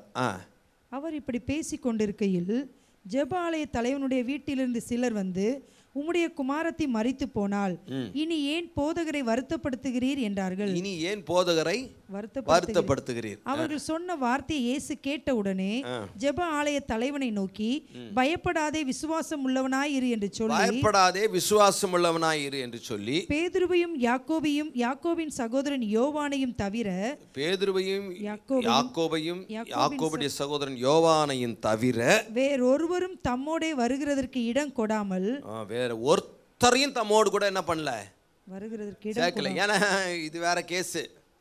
அல்லேலூயா. இயேசு சிலதை கைட்டி விட்டார், சேர்க்கல. தொடர்ந்து வாசிங்க. ஜெபாலய தலைவனுடைய வீட்டிலே வந்து சந்தடியையும் மிகவும் அழுது புலம்புகிறவர்களையும் கண்டு உள்ளே பிரவேசித்து நீங்கள் சந்தடி பண்ணி அழுகிறது என்ன, நீங்கள் சந்தடி பண்ணி அழுகிறது என்ன, பிள்ளை மரிக்கவில்லை நித்திரையாய் இருக்கிறாள் என்றார். இயேசு சொன்னாரு, பிள்ளை மரிக்கவில்லை தூங்கிட்டு இருக்கிறா அப்படின்னார். அதற்காக அவரை பார்த்து நகைத்தார்கள். அதற்காக அவர்கள் பார்த்து நகைத்தார்கள். ஏங்க இப்போ சாவு வீட்டில் யாருன்னா சிரிப்பாங்களா? அப்போ இது சாவுக்கு வரல, எதுக்கோ வேற எதுக்கோ வந்திருக்கிறாங்க. அங்கே இயேசு சொன்னதை பார்த்து அது நான் பிடிப்பட்ட ஜோக்கா, மரிக்கவில்லை நித்திரையா இருக்கிறேன் எல்லாரையும் அப்படின்ட்டு ஏதாவது பரதாப பண்ண வேற மாதிரி பேசணும். உடனே இயேசு என்ன பண்ணாரு, எல்லாரையும் அவர் வெளியே போக பண்ணி, எல்லாரும் வெளியே போங்க, பிள்ளையின் தகப்பனையும் வெளியே போங்க, பிள்ளையின் தகப்பனையும் தாயையும் தம்மோட வந்தவர்களையும் அழைத்து கொண்டு, 3 சீஷர்களையும் தாய் தகப்பனை கூட்டிட்டு பிள்ளை இருந்த இடத்தில் பிரவேசித்து, கவனிங்க, இந்த கூட்டத்தையும் கூட்டு போனா அந்த விசுவாசம் என்ன பண்ணாது, இது அழுது, ஒன்று நகைக்குது, ஒன்று கிண்டல் பண்ணுது, ஒன்று கேலி பண்ணுது. நீங்கள் விசுவாசமாக பேசும்போது ஒன்று கிண்டல் பண்ணோம், கேலி பண்ணோம். அது என்ன பண்ணோம், அதுக்கிட்டெல்லாம் ஜெப குறிப்பு கொடுக்கவே கூடாது. அல்லேலூயா. அதுக்கிட்டெல்லாம் தரிசனத்தை சொல்லவே கூடாது. அது கிண்டல் பண்ண கேள்வி, அதெல்லாம் வெளியே தத்திடணும். எங்கே வெளியே தத்தின்னு சரியாக புரிஞ்சுக்கோங்க. அவங்கக்கிட்டலாம் ஷேர் பண்ணாதீங்க. ஏன்னா உங்கள் விசுவாசம் புஷ்ஷுன்னு பிடிச்சி இழுத்துருவாங்க. அதனால் ஆண்டவர் என்ன பண்ணார், அவங்களெல்லாம் வெளியே தத்திட்டு பிள்ளையின் கையை பிடித்து தலித்தாகுமி என்றார். அதற்கு சிறு பெண்ணை எழுந்திரு என்று உனக்கு சொல்லுகிறேன் என்று அர்த்தமாம். சிறு பெண்ணை எழுந்திரு என்று உனக்கு சொல்லுகிறேன். அப்போ இயேசு நகைக்கிறவங்க, கிண்டல் பண்ணுறவங்க, விசுவாசம் இல்லாதவங்களெல்லாம் வெளியே தத்திட்டார். ஆமென். ஏனென்றால் அவருக்கே இப்படி இருந்தால் கொஞ்சம் டிஸ்டர்பன்ஸாக இருக்குது. கர்த்தருக்கு ஸ்தோத்திரம். பேதுரு உள்ளே கூப்பிட்டு போனார். பேதுரு இந்த மாடலை நல்லா ஃபாலோ பண்ணிக்கிறார். இயேசு என்ன பண்ணார், அது மாதிரியே பேதுரு ஃபாலோ பண்ணார். அப்போஸ்தலர் 9வது அதிகாரம் 39-40. பேதுரு தொற்கால் மரித்து விட்டாள். பேதுரு எழுந்து அவர்களுடனே கூட போனான். அவன் போய் சேர்ந்த பொழுது அவர்கள் அவனை மேல் வீட்டுக்கு அழைத்து கொண்டு போனார்கள். அப்பொழுது விதவைகள் எல்லாரும் என்ன பண்ணாங்க? அழுது தொற்கால் தங்களுடனே கூட இருக்கையில் செய்திருந்த அங்கிகளையும் வஸ்திரங்களையும் காண்பித்து அவனை சூழ்ந்து நின்றார்கள். பேதுரு எல்லாரையும் வெளியே போக சொல்லி, அல்லேலூயா. அழுகிற கூட்டம், அழுக எங்க இருக்குதோ அங்க விசுவாசம் வேலை செய்யாது. ஆமென். நீங்க கண்ணீரோடு ஜெபம் பண்ணு, விசுவாசம் வேலை செய்யாது. கண்ணீர் விடுறது வேற. எதுக்காக? ஆத்ம பாரத்தினால. ஆனந்த கண்ணீர். இதுக்கு தான் கண்ணீர் பண்ணணும். சும்மா பேனா தரீங்களாப்பா, அப்பா ஒரு பேனா தாங்கலப்பா, அப்பா கெஞ்சி மன்றாடி கதறி கேட்குறேன்ப்பா அப்படின்னா, உங்கள் பிள்ளை உங்ககிட்ட ஒரு பேனா கேட்குறதுக்கு இப்படி அழுதுச்சுன்னா என்ன அருமையாக அழுகுறான் பார்ப்பா. ஆஹா, நான் கண்ணீரை கண்டேன், உன்னப்பத்தை கேட்டேன். இன்னைக்கு இருக்கிற அப்பா இல்லைன்னா கண்ணீரை கண்டேன், காலில் இருக்கிறத கேட்டி அடிப்பேன். கண்ணீரோடு ஜெபிக்கிறதெல்லாம் இந்த எதுக்காகன்னா, அழிந்து போகிற ஆத்மாக்களுக்காக மட்டும் கண்ணீர் சிந்துங்க. உங்கள் தேவைகளுக்கெல்லாம் கண்ணீர் சிந்திங்கன்னா விசுவாசம் வளராது, போயிடும். அழுகிற கூட்டத்தை பேதுரு என்ன பண்ணுறாரு? ஏன் வெளியே தனித்தினாரு? இயேசுவின் மாடலை ஃபாலோ பண்ணுறாரு. யார்? பேதுரு. இயேசுவின் மாடலை ஃபாலோ பண்ணுறாரு. படகுல இயேசு தூங்கினாரா? காற்று அடிக்கும் போது, புயல் அடிக்கும் போது இவர் கற்றுக்கினார் என்னென்ன தூங்கணும்னு. ஜெயிலில் தூக்கி போட்டாங்க, இவர் தூங்கிட்டார். தூதன் வந்து கூப்பிட்டுன்னு வர்றாரு, அது தெரில, தூக்கத்திலே வேஸ்டிக்கால் அதெல்லாம் தெரில. இவர் அப்படியே டக்குன்னு அந்த விசுவாசத்தை ஃபாலோ பண்ணுறார். அல்லேலூயா. ஸோ நீங்கள் யாரோடு இருக்கிறீங்களோ அந்த தான் நல்லா. அதனால் பயந்த கூட்டம், கவலைப்படுறது, ஒன்று இருக்குமோ இருக்குது, முறுமுறுக்கிறது, கவலைப்படுறது, புலம்புறது, இவங்களோடையே ஐக்கியமாக இருந்தீங்கன்னு நினச்சிங்களேன், அவ்வளோதான். அவங்க பிடிச்சி இழுத்துருவாங்க அவங்கள. அதனால் விசுவாசத்தில் நல்ல முன்மாதிரிகளை ஃபாலோ பண்ணுங்கள். நீங்கள் தான் சூஸ் பண்ணணும். உங்களை சுற்றி இருக்கிறவர்கள் தான் உங்களை உருவாக்குகிறார்கள். திருப்பி சொல்கிறேன், உங்களை சுற்றி இருக்கிறவர்கள் தான் உங்களை உருவாக்கும். உங்களை சுற்றி இருக்கிறவர்கள் நீங்கள் தான் தீர்மானிக்கணும். யார் நம்மளை சுற்றி இருக்கணும் அப்படின்றத நீங்கள் தான் தீர்மானிக்கணும். விசுவாசத்தின் நல்ல ரோல் மாடல்ஸை ஃபாலோ பண்ணுங்கள். நல்ல புக்ஸ் இருக்குது, அதை வாங்கி படிங்க. கர்த்தருக்கு ஸ்தோத்திரம். அதெல்லாம் படிக்கும்போது விசுவாசத்தினால் அரிய பெரிய காரியங்களை செய்தார். நம்மளும் செய்யணுன்ற ஒரு துடிப்பு, வேகம் நமக்கு வரும். கர்த்தருக்கு மகிமை உண்டாகட்டும். அதனால் விசுவாச வீரர்களின் சரித்திரத்தை வாசியுங்கள். பயந்தவர்களின் ஐக்கியத்தை அதெல்லாம் அந்த பக்கமே போகாதீங்க. கர்த்தர் நம்மை ஆசீர்வதிப்பாராக. அல்லேலூயா. கர்த்தருக்கு ஸ்தோத்திரம். நேரம் இருக்குது, நான் நம்புகிறேன். ஆமென். நல்ல அல்லேலூயா. ஆமென். இன்னும் ஒரு காரியத்தை பார்க்கலாமா? பார்க்கலாம். அடுத்தது ரோமர் 4வது அதிகாரம் 19வது வசனம். அவன் விசுவாசத்திலே பலவீனமாய் இருக்கவில்லை. அவன் ஏறக்குறைய 100 வயதுள்ளவனாய் இருக்கும்போது தன் சரீரம் செத்து போனதையும் சாராளுடைய கற்பம் செத்து போனதையும் எண்ணாதிருந்தான். தேவனுடைய வாக்குத்தத்தத்தை குறித்து அவன் அவிசுவாசமாய் சந்தேகப்படாமல் தேவன் வாக்குத்தத்தம் பண்ணினதை நிறைவேற்ற வல்லவராய் இருக்கிறார் என்று முழு நிச்சயமாய் நம்பி தேவனை மகிமைப்படுத்தி விசுவாசத்தில் வல்லவனானான். ஆமென்.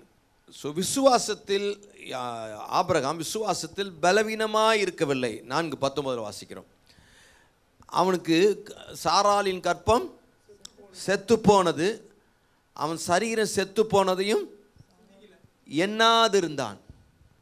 அப்போ கவனிங்க, அவன் பலவீனமாக இருக்கவில்லை, விசுவாசத்தில் பலவீனமாக இருக்கவில்லை, எதிர்மறையாக இருக்கிறதை எண்ணவில்லை, பலமாக இருக்கிறதையும் எண்ணவில்லை.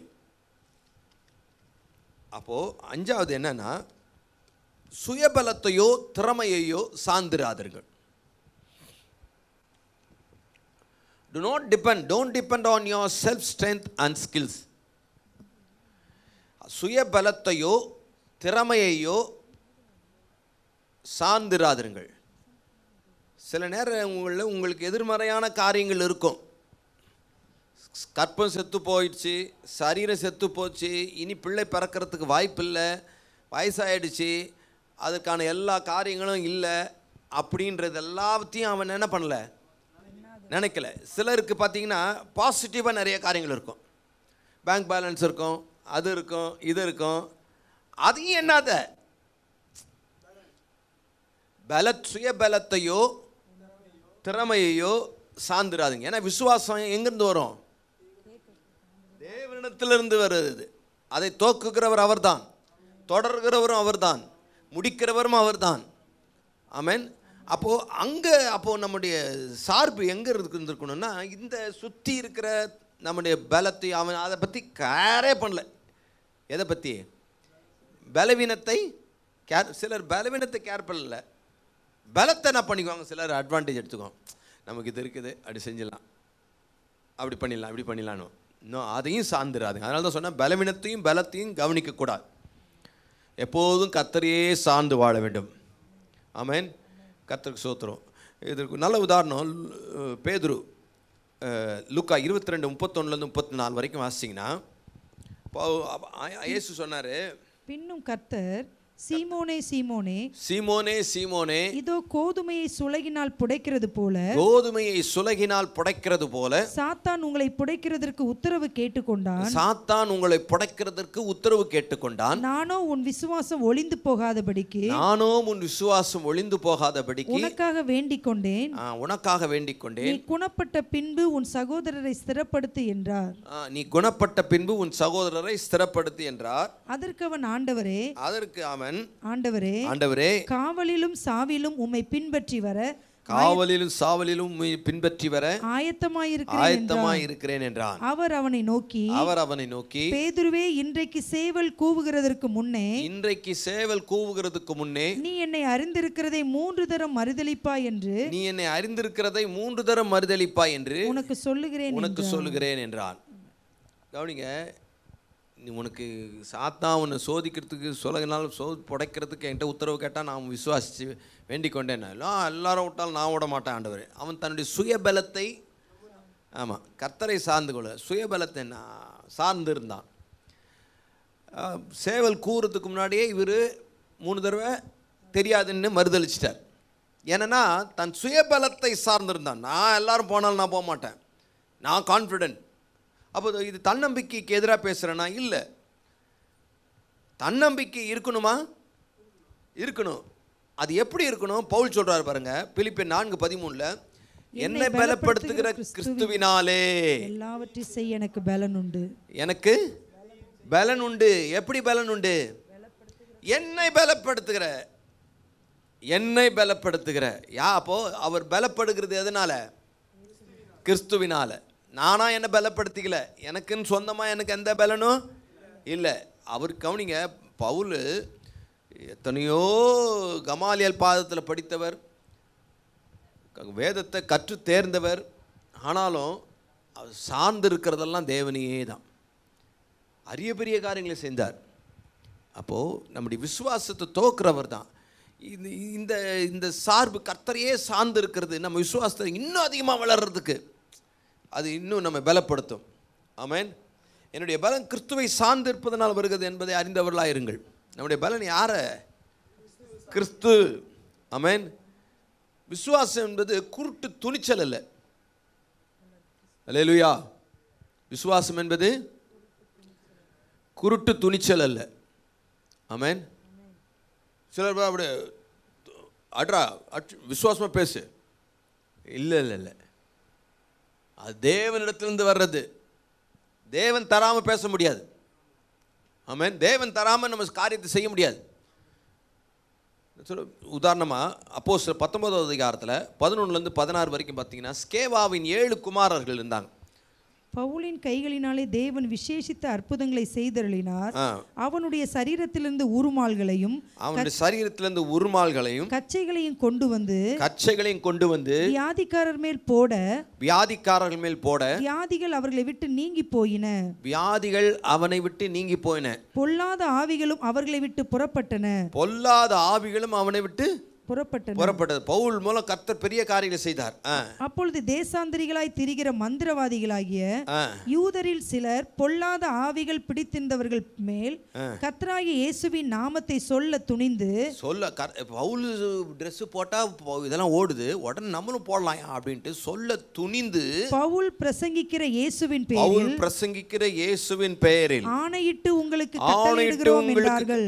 இந்த வாய்ஸ் மாடுலேஷன் இது எதுவும் ஒர்க் அவுட் ஆகாது. அவரை மாதிரியே பேசலாம்.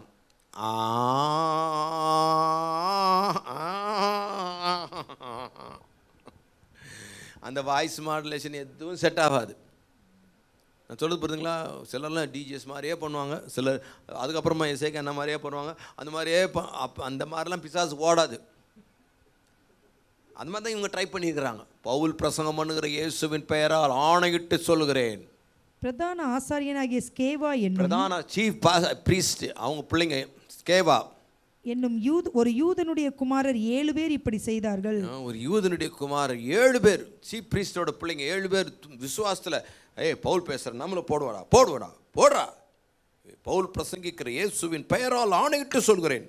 பொல்லாத ஆவி அவர்களை நோக்கி பொல்லாத ஆவி ரிட்டர்ன் ஆயிடுச்சு. இயேசுவை அறிவேன், இயேசுவை தெரியும், பவுலையும் அறிவேன், பவுலும் எனக்கு தெரியும், நீங்கள் யார் என்று சொல்லி பொல்லாத ஆவியுடைய மனுஷன் அவர்கள் மேல் பாய்ந்து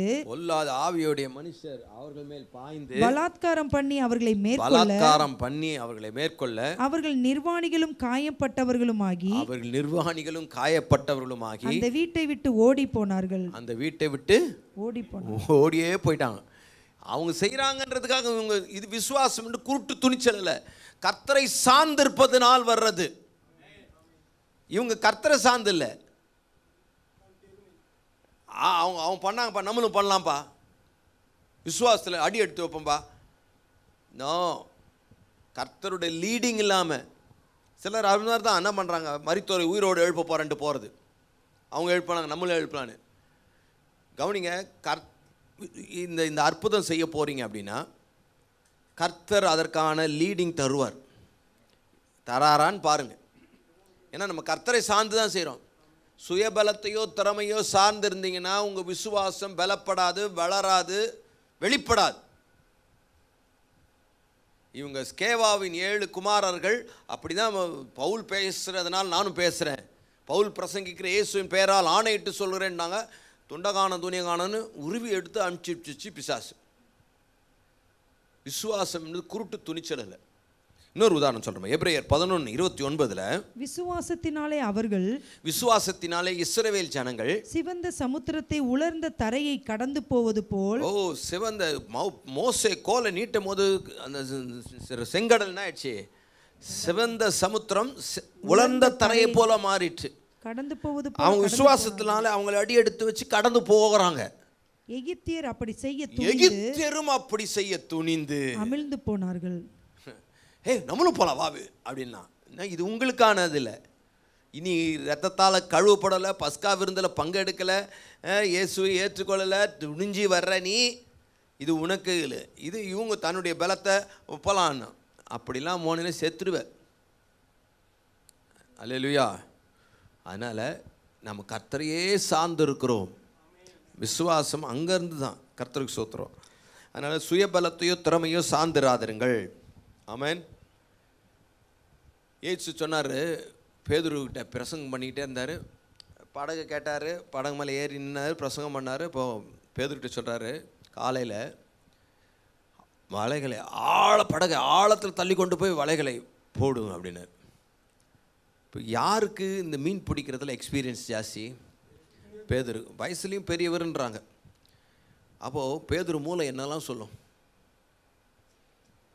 நான் இரவெல்லாம் கிடைக்காத மீனாயா பகலில் கிடச்சிட போகுது, எவ்வளோ ட்ரை பண்ணேன், இரவு கிடைக்க வேண்டிய நேரத்தில் நான் எவ்வளோ ட்ரை பண்ணிட்டேன், இப்போ புதுசாக சொல்கிறார் வேறு இவர். எவ்வளவோ ட்ரை பண்ணிட்டேன், கர்த்தர் உன்னை குணமாக்குகிறார். ஐயோ, நான் பார்க்காத டாக்டரே கிடையாது, போகாத இடமே கிடையாது. புதுசாக சொல்கிறார் பார். பேதுரு மண்டையில் அப்படி இருக்கு. அவர் தன்னுடைய ஞானத்தையோ சுயபலத்தையோ திறமையோ மீன் பிடிக்கிற டெக்னிக்கையோ சார்ந்தில்லை. என்ன சொல்கிறாரு? நான் இரவெல்லாம் பிரயாசப்பட்டு ஒன்றும் அகப்படவில்லை, ஆகிலும் உம்முடைய வார்த்தையின்படியே நான் போடுகிறேன், உம்மை வார்த்தையை சார்ந்து நான் செயல்படுகிறேன். திரளான மீன்கள். திருப்பி சொல்கிறேங்க, வாழ்க்கை மூவ் ஆகுறது எதனால? ஒரு ஸ்டெப் எடுத்து வைக்கிறீங்க, எதனால? பேங்க் பேலன்ஸ் இருக்கு, பக்கத்தில் இருக்கு. நோ, வார்த்தையின் அடிப்படையில் கர்த்தரை சார்ந்து, கர்த்தருடைய பலத்தை சார்ந்து. அப்படின்னா உங்கள் விசுவாசம் இன்னும் பலப்படும். ஹல்லேலூயா, கர்த்தருக்கு ஸ்தோத்திரம். அப்படி நம்ம செய்யாத பட்சத்தில் நம்முடைய விசுவாசம் பலப்படாது. மத்தேயு 17ஆம் அதிகாரத்தில் ஒரு சின்ன பையனுக்கு பிசாசு பிடிச்சிருந்தது. இதோட நான் முடிக்கிறேன். 14 to 21 வரைக்கும் நீங்கள் வாசிச்சிங்கன்னா, வாசிங்க. அவர்கள் ஜனங்களிடத்தில் வந்தபோது ஒரு மனுஷன் அவரிடத்தில் வந்து அவர் முன்பாக முழங்கால் படியிட்டு ஆண்டவரே என் மகனுக்கு இரங்கும், ஆண்டவரே என் மகனுக்கு இரங்கும், அவன் சந்திர ரோகியாய் கொடிய வேதனைப்படுகிறான், அடிக்கடி தீயிலும் அடிக்கடி ஜலத்திலும் விழுகிறான், அவனை உம்முடைய சீஷரிடத்தில் கொண்டு வந்தேன், அவனை சொஸ்தமாக்க அவர்களால் கூடாமற் போயிற்று என்றார். மலை மேல 3 சீஷர்களோடு இயேசு போயிட்டாரு. கீழே இருக்கிற 9 சீஷர்கள் ஏய் பிசாசே ஏய்ன்னு ட்ரை பண்ணி பார்த்துருக்குறாங்க, ஒன்றும் முடியலன்னா உடனே இயேசுக்கிட்ட கொண்டு வந்துட்டாங்க. சீஷரிடத்தில் கொண்டு வந்தேன். இயேசு பிரதியுத்தரமாக, விசுவாசம் இல்லாத மாறுபாடுள்ள சந்ததியே, எதுவரைக்கும் நான் உங்களோடு இருப்பேன், எதுவரைக்கும் உங்களிடத்தில் பொறுமையாய் இருப்பேன், அவனை என்னிடத்தில் கொண்டு வாருங்கள் என்றார். இயேசு பிசாசை அதட்டினார். உடனே அது அவனை விட்டு புறப்பட்டது. அந்நேரமே அந்த இளைஞன் சொஸ்தமானான். அப்பொழுது சீஷர்கள் இயேசுவிடத்தில் தனித்து வந்து, சீஷர்கள் பியூட்டி பாருங்க, 9 பேர் ஏன் துரத்த முடியல, தனியா வந்து அதை துரத்திவிட எங்களால் ஏன் கூடாமல் போயிற்று. அதற்கு இயேசு உங்கள் அவிசுவாசத்தினாலேதான். கடுகு விதையளவு விசுவாசம் உங்களுக்கு இருந்தால் நீங்கள் இந்த மலையை பார்த்து இவ்விடம் விட்டு அப்புறம் போ என்று சொல்ல அது அப்புறம். கடுகு விதையளவு விசுவாசம் இருந்தா போதும், காரியங்கள் கைகூடி வரும். உங்களால் கூடாத காரியம் ஒன்றுமிராது என்று மெய்யாகவே உங்களுக்கு சொல்லுகிறேன். இந்த ஜாதி பிசாசு ஜெபத்தினாலும் உபவாசத்தினாலுமே அன்றி மற்றெவ்விதத்தினாலும் புறப்பட்டு போகாது என்றார். ஆமே. அப்போ இவங்களுக்கு ஜெபமும் இல்லை, உபவாசமும் இல்லை. ஆமென். ஜெபமும் உபவாசமும் விசுவாசத்தை கட்டி எழுப்பக்கூடியது. உபவாசம்ன்றது என்னது? சுய பலத்துக்கு சுய வெறுப்பை காண்பிக்கிறது உபவாசம். ஆமென். மாம்ச பலத்தை இல்லை என்று சொல்வதாகும். எது? உபவாசம். சுய வெறுப்புக்கும் மாம்ச பலத்துக்கு இல்லை என்பதையும் காண்பிக்கிறது தான் உபவாசம். ஜெபம் என்பது என்ன? தேவனையும் தேவனது வல்லமையையும் சார்ந்திருப்பதாகும். சொல்ல புரியுதுங்களா? உபவாசமும் ஜபமும் இருந்திருந்தால் இந்த மாதிரி ஜாதி பிசாசுகளை துரத்துவதற்குரிய விசுவாசம் உங்களுக்குள்ள கடுகு அது இருந்தாவே போயிடும். இன்னும் விசுவாசம் வளரும்ன்றார். ஜபமும் விசுவாசம் இருந்தால். அப்போ ஜபம் என்னது? என்ன? நான் தேவனையும் தேவனது வல்லமையும் சார்ந்திருக்கிறேன். உபவாசம் என்பது என்ன?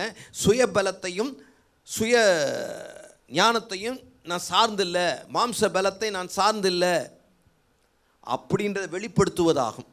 அதனால தான் உபவாசம் இருக்கிறோம். ஆமென். சிலர் என்ன நினச்சிக்கிறாங்க, உபவாசம் இருந்து தங்க சுயபலத்தை சார்ந்துக்கிறான். உபவாசம் இருக்கிறதே என்னன்னா சுயபலத்தை சார்ந்து இல்லை என்பதை வெளிப்படுத்துவதற்காகத்தான். தாழ்மையாக தேவ சமூகத்தில் ஆண்டவரே உங்கள் பலத்தை நான் சார்ந்துக்கிறேன்ப்பான்னு சொல்லி அடிபடிவதும் அடிமையாய் ஒப்பு கொடுப்பதும் தான். அப்படி ஒப்பு கொடுத்து ஜெபம் பண்ணும்போது நமக்குள்ள விசுவாசம், தேவனை சார்ந்திருக்கிறேன் விசுவாசம் பலப்படுவதை நம்மால் பார்க்க முடியும். ஆமென். கர்த்தருக்கு ஸ்தோத்திரம். அதனால் சுயபலத்தையோ திறமையோ சார்ந்திருந்தால் விசுவாசத்தில் நம்ம பலப்பட முடியாது, வளர முடியாது. கர்த்தரையும் அவருடைய வல்லமையையும் வார்த்தையையும் சார்ந்திருங்கள்.